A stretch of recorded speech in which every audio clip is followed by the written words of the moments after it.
Salut chers élèves, comment allez-vous?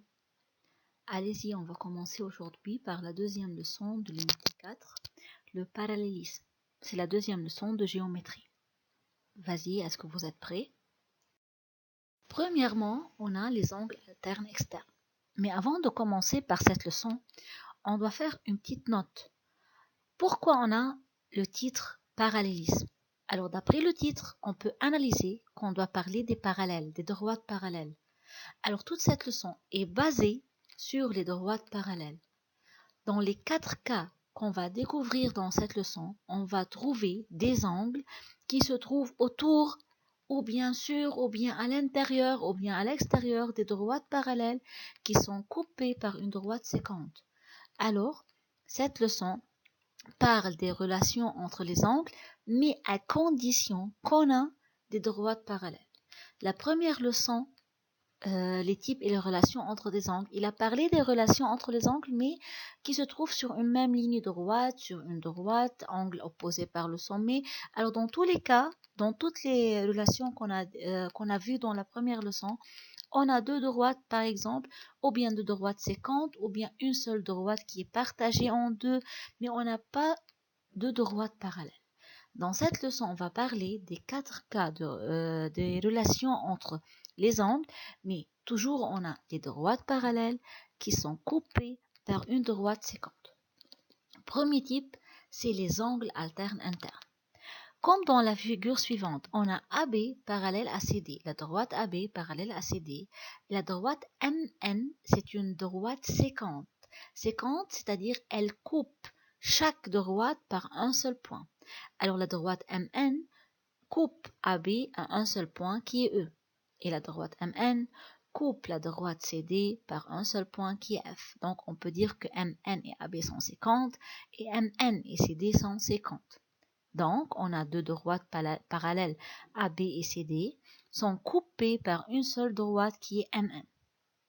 Donc voilà, c'est la base de chaque cas dans cette leçon. Deux droites parallèles coupées par une séquente qui est MN. Angle alterne externe. Externe, c'est-à-dire les angles. Dans ce cas-là, de quel on va parler, se trouve à l'extérieur de droites parallèles. Ne se trouve pas entre les droites parallèles, non. On va parler des angles MEA par exemple et angle NFD.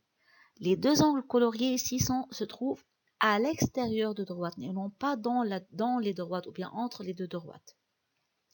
Donc ces deux angles sont appelés alternes externes. Et la propriété de ces deux angles sont deux angles égaux, sont de même mesure.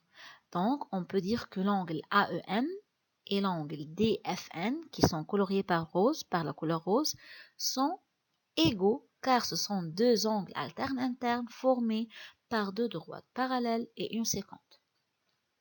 Si on va donner une comparaison ou bien quelques formes où on a une ressemblance entre la figure suivante pour faire une distinction entre les 4 cas, on peut dire que le cas d'alterne externe, on a la lettre X. Mais comment la lettre X? Si on va faire presser les droites A, B et C, D, si on va faire presser les deux droites, par exemple, si on va faire AB descend vers CD ou bien CD monte vers AB, on va avoir la lettre X.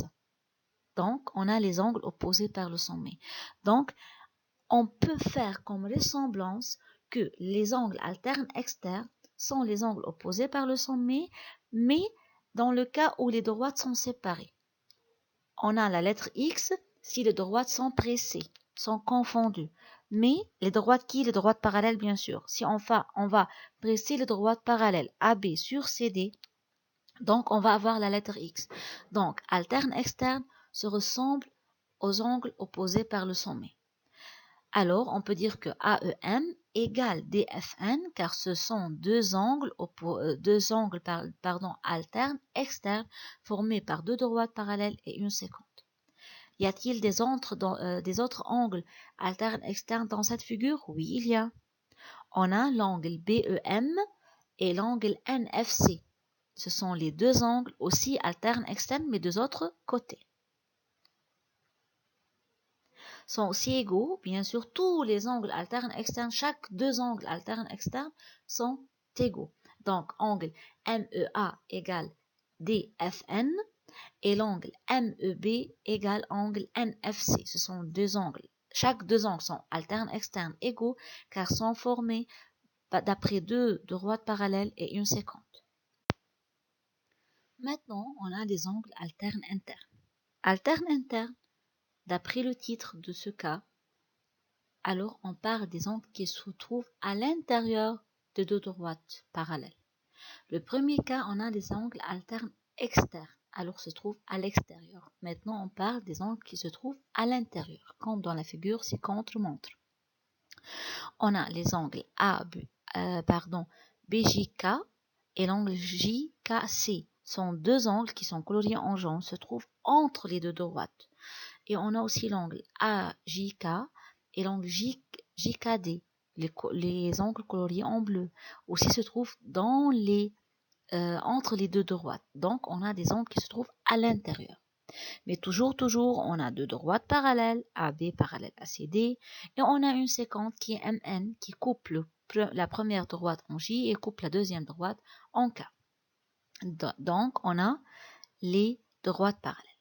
Et on a en plus, comme on voit maintenant précisément par la couleur rouge, on a la lettre Z.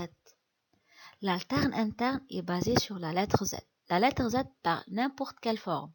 La forme normale, ou bien la forme renversée, ou bien la forme qui a fait ouvrir les bras.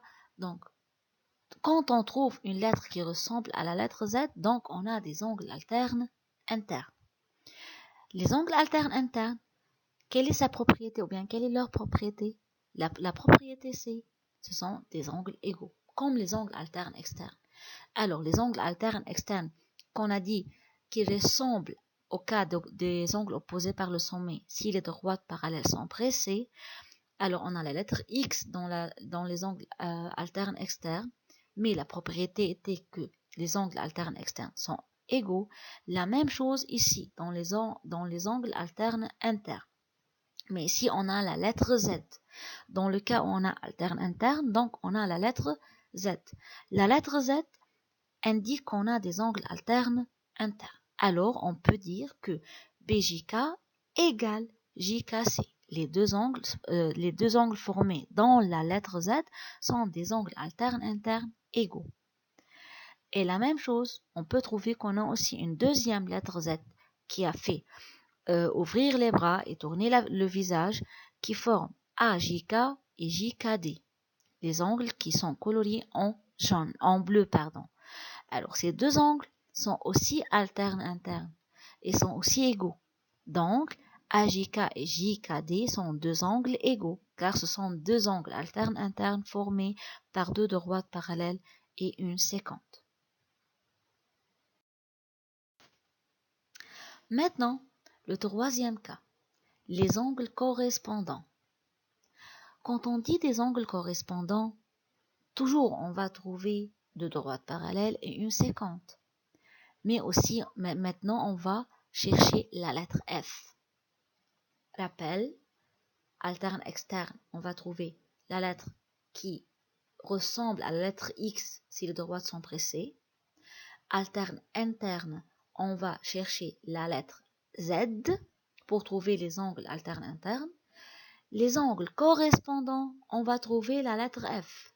Et non pas seulement la lettre F dans la forme normale. Non, on peut avoir la lettre F qui dort sur le dos, qui dort sur la ventre, qui est debout. Alors, on va trouver la lettre F selon plusieurs formes. Comme ici, par exemple. Bien sûr, on a les droites parallèles JK et GE. Et on a la séquente ici qui est DH. Et voilà, c'est une lettre F qui dort. On a une lettre F qui dort, mais c'est une lettre F. GF, JL et avec le prolongement avec D. Donc, on a une lettre F qui dort. Les angles formés dans la lettre F sont des angles appelés correspondants. Alors, ce sont des angles qu'on les appelle correspondants, angles correspondants. Leurs propriétés sont des angles égaux.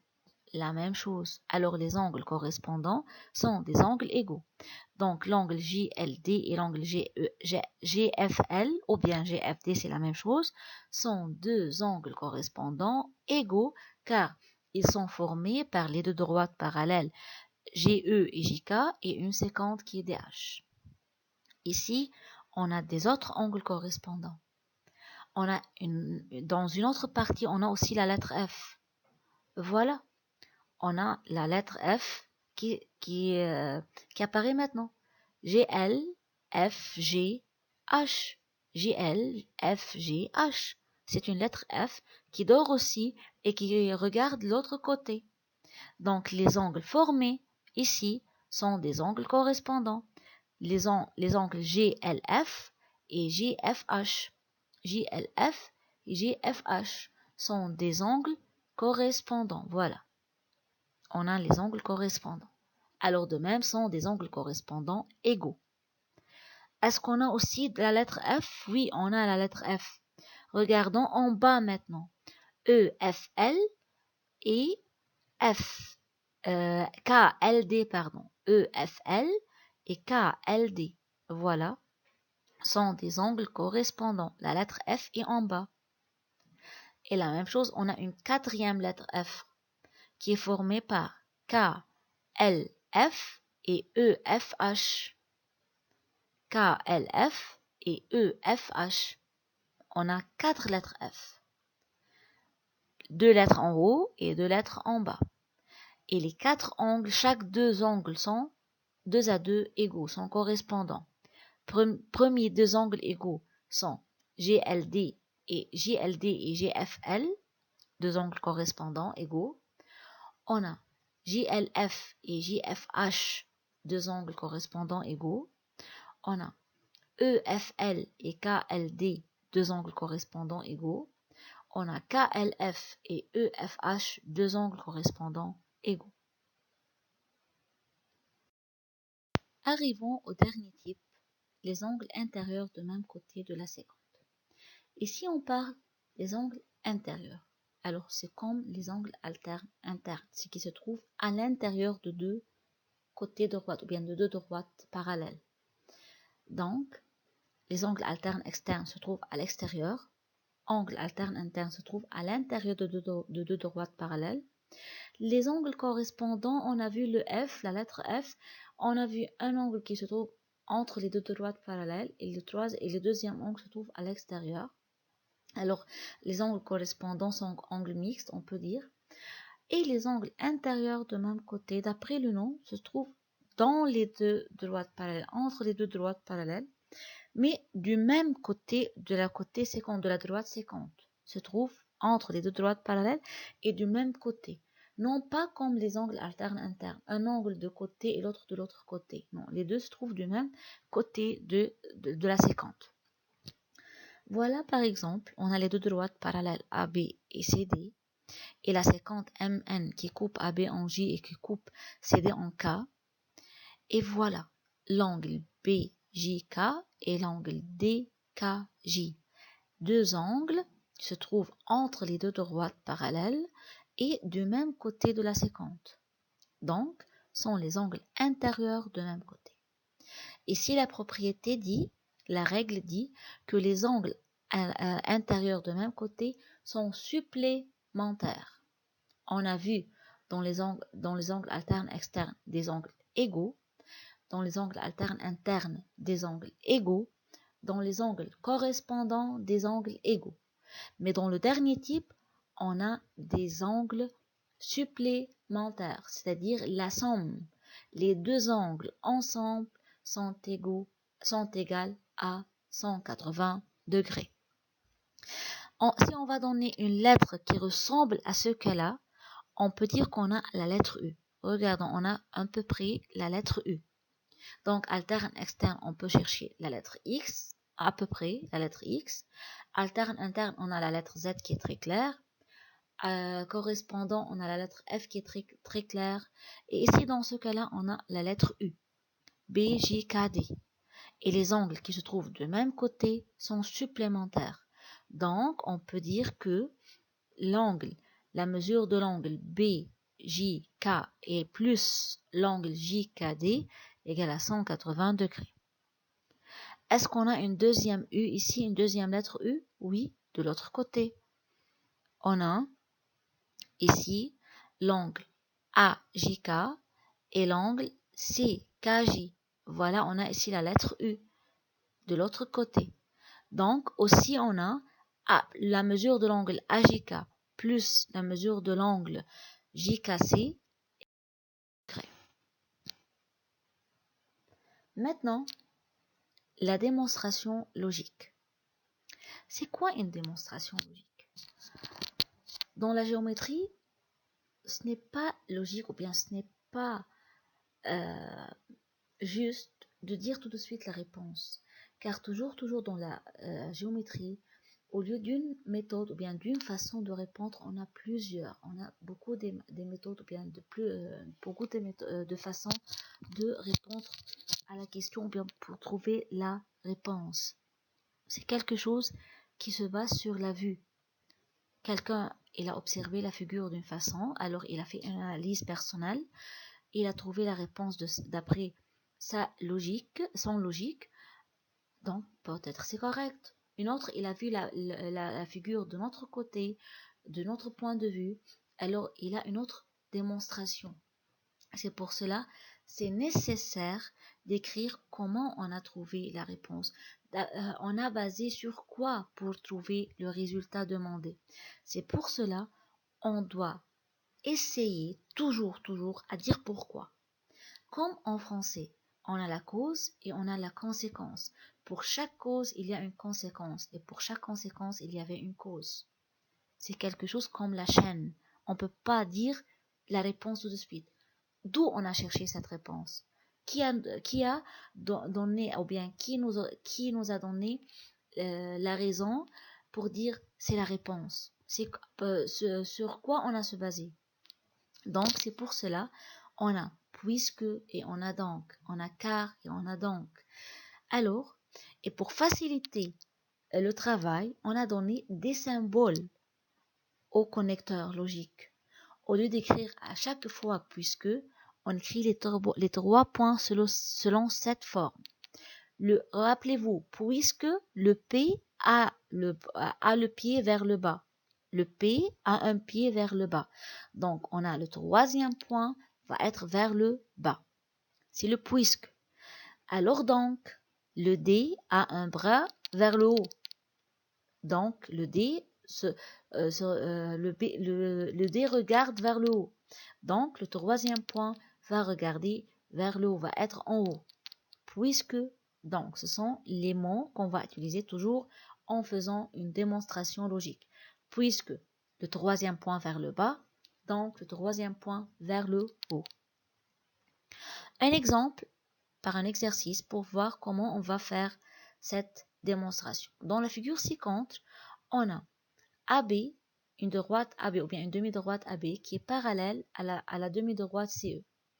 Et on a BC, aussi un côté ou bien un segment qui est parallèle à la demi-droite DF. Et il a donné dans l'exercice que mesure de l'angle ABC égale à 60.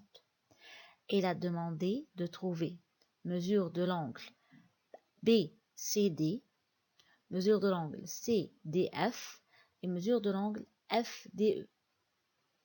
Donc, on va essayer de trouver ces 3 angles. Premièrement, je veux essayer de trouver BCD en utilisant le puisque les donc. BCD, on a des droites parallèles, on a AB et CD.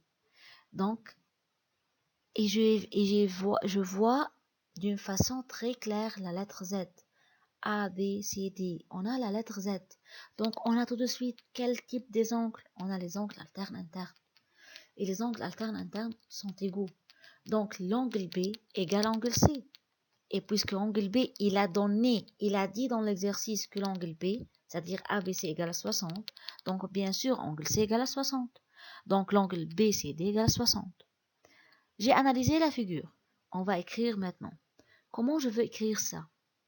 On dit que puisqu'on a le cas de parallèle, le parallélisme, on a BA parallèle à CE. Et angle B et angle C, bien sûr, je ne peux pas écrire, on a la lettre Z. C'est quelque chose pour comprendre, pour expliquer à nous-mêmes. Mais pour écrire d'une façon mathématique, angle B et angle C sont appelés alternes internes. Donc, je dois écrire le nom des angles. On a AB parallèle à CE et on a les angles qui s'appellent alternes internes, B et C. Donc, mesure de l'angle B égale à mesure de l'angle C égale à 60 degrés. On peut dire BCD et on peut dire angle C seulement, car angle C ici n'est pas partagé. On a un seul angle C dans la figure. On n'a pas plusieurs angles qui ont le même sommet C. Ce n'est pas comme l'angle D. Angle D, on a deux angles ont le même sommet D. On a angle FDE et on a angle FDC. Donc c'est pour cela, si je veux parler de l'angle D, j'ai besoin de préciser. J'ai besoin de dire le nom de l'angle D selon les trois lettres FDC ou bien FDE. Mais angle C, on a une seule lettre C, un seul sommet C. C'est pour cela que je peux dire tout de suite angle C. Alors, angle C égale à 60. Voilà, j'ai trouvé la première mesure qui est demandée. Maintenant, il a demandé l'angle CDF. Aussi, on a des droites parallèles. On a des côtés parallèles. On a des segments parallèles, n'importe quelle nomination. BC est parallèle à FD. BC parallèle à FD. Et je vois ici, ou bien je peux remarquer qu'on a la lettre U. BCDF forme la lettre U. Donc les lettres U, la lettre U, la lettre U, c'est le cas des angles intérieurs et supplémentaires. Alors, angle BCD plus angle CDF égale à 180. Alors, si angle C 60, 60 plus combien égale à 180? Je dois faire 180 moins 60 égale à 120. Voilà, j'ai trouvé la mesure de l'angle D, ou bien CDF, mais je dois écrire ça par démonstration. Donc, j'écris, puisqu'on a le cas de parallèle, puisqu'on a CB parallèle à DF, et angle D, ou bien angle CDF et angle C sont intérieurs supplémentaires, donc on peut dire que mesure de l'angle CDF égale à 180 moins 60, c'est-à-dire égale à 120 degrés. Alors, comme on remarque, puisque est écrit pour quelque chose qui est donné. Il donne dans l'exercice le cas de parallèle. Il donne dans la figure, d'après l'analyse de la figure, la forme des angles. Angle C et angle CDF forment la lettre U. Angle B et angle C forment la lettre Z. Alors d'après la figure et d'après le problème, la donnée, je peux trouver le puisque. Et le donc, c'est toujours la réponse. Je réponds par écrire le donc, c'est la conséquence. Troisième donnée, il a demandé mesure de l'angle FDE. Maintenant, on parle de l'angle FDE. Ici, je peux trouver la réponse par plusieurs méthodes. Première méthode, si je veux regarder comme ça la figure, je trouve que aussi on a le cas de parallèle, BC parallèle à DF. Et je trouve aussi on a la lettre F qui dort sur le dos. B, D, F et E. On a la lettre F qui dort sur le dos. Alors, on a l'angle C et l'angle FDE sont deux angles correspondants. Alors, sont égaux. Alors, puisqu'on a BC parallèle à DF et puisque l'angle FDE et l'angle C sont correspondants, c'est la donnée, c'est l'hypothèse, c'est ce que l'exercice nous donne. Alors donc, la réponse va être que l'angle FDE égale à l'angle C égale à 60 degrés. Voilà, j'ai répondu. Est-ce qu'on a une autre méthode? Oui. On a que l'angle CDE, c'est un angle plat. Il forme un plat ici. Alors, on a un angle qui est égal à 180. Qui est cet angle? C'est l'angle CDE, c'est l'angle plat. Donc, la mesure de l'angle FDE égale à 180 moins 120, l'angle supplément à l'angle FDE. L'angle CDF est le supplément de FDE. et angle CDF égale à 120. J'ai déjà calculé ça dans la deuxième partie de cet exercice. Donc, angle FDE égale à 180 moins 120 égale à 60. Toujours, j'ai obtenu la même réponse, mais j'ai trouvé plusieurs méthodes. Et les deux méthodes sont correctes. À la fin de cette vidéo, mes chers, j'espère que vous avez bien compris cette leçon. Vraiment, la géométrie ce n'est pas difficile, mais on a besoin d'étudier quelques termes, quelques lexiques. C'est comme dans la langue, dans les exercices de la langue. On a besoin de savoir le vocabulaire pour être capable d'appliquer et de pratiquer la langue. La même chose ici dans les maths. Il y a quelques lexiques et quelques termes, on doit les apprendre pour savoir travailler. Et cette année, c'est l'année où on va prendre la base de géométrie. On doit savoir ça veut dire quoi alterne interne, ça veut dire quoi alterne externe, ça veut dire quoi supplémentaire, ça veut dire quoi angle plat, pour être capable d'utiliser la géométrie dans les années suivantes. Alors, essayez bien d'étudier les termes, de savoir chaque terme ou bien chaque lexique, quelle est sa propriété pour être capable d'utiliser la géométrie après facilement. Allez-y, bonne continuation.